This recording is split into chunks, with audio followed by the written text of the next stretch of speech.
Je dis chacun est dans son univers et chacun est prêt à rencontrer des choses, à découvrir des choses, à voir des choses d'une autre réalité. Et il y a des fois où on n'y est pas prêt parce que il y a besoin de vivre autre chose.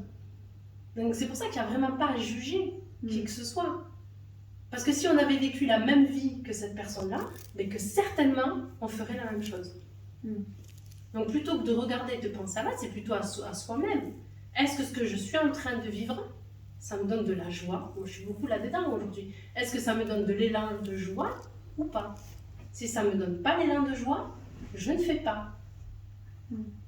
Et c'est pareil pour la question d'engagement. Des fois, on s'engage pour une soirée ou une activité ou je sais pas quoi. Sur le moment, on est hyper excité, on est content, on le veut. Ou un rendez-vous, un anniversaire, j'en sais rien. Et puis le jour J, tout notre corps est en train de dire non.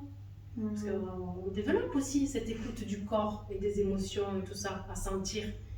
Et moi, maintenant, je demande à mon corps. Je ne demande plus à mon mental. Parce que le mental, il a trouvé tous les conditionnements et les croyances pour dire, bah si quand même, franchement, si tu veux qu'on compte sur toi, il faut que tu montres que tu es fiable, donc il faut que tu le fasses.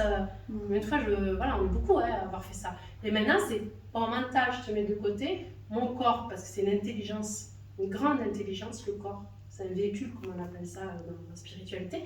Ce corps-là, c'est comme mon baromètre, ma boussole.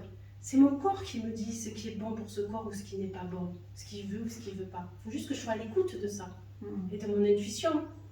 Et après, si je dis, est-ce que c'est juste ou pas pour moi d'aller à cette soirée?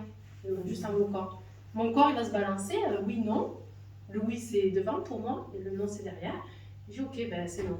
Je vais avoir un message, j'appelle, et je dis, je peux pas. Parce que c'est là me choisir et m'écouter. Surtout si on voit un autre plan, comme je disais tout à l'heure, il n'existe personne derrière. C'est juste moi qui joue des scènes et un théâtre. Donc j'ai juste créé ces gens-là pour faire cette conférence, pour pouvoir vous parler.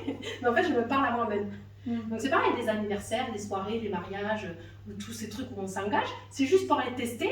Alors, est-ce que je m'écoute vraiment à 100% ou est-ce que je continue encore à négocier avec moi-même pour faire ce que l'autre veut ou attend de moi?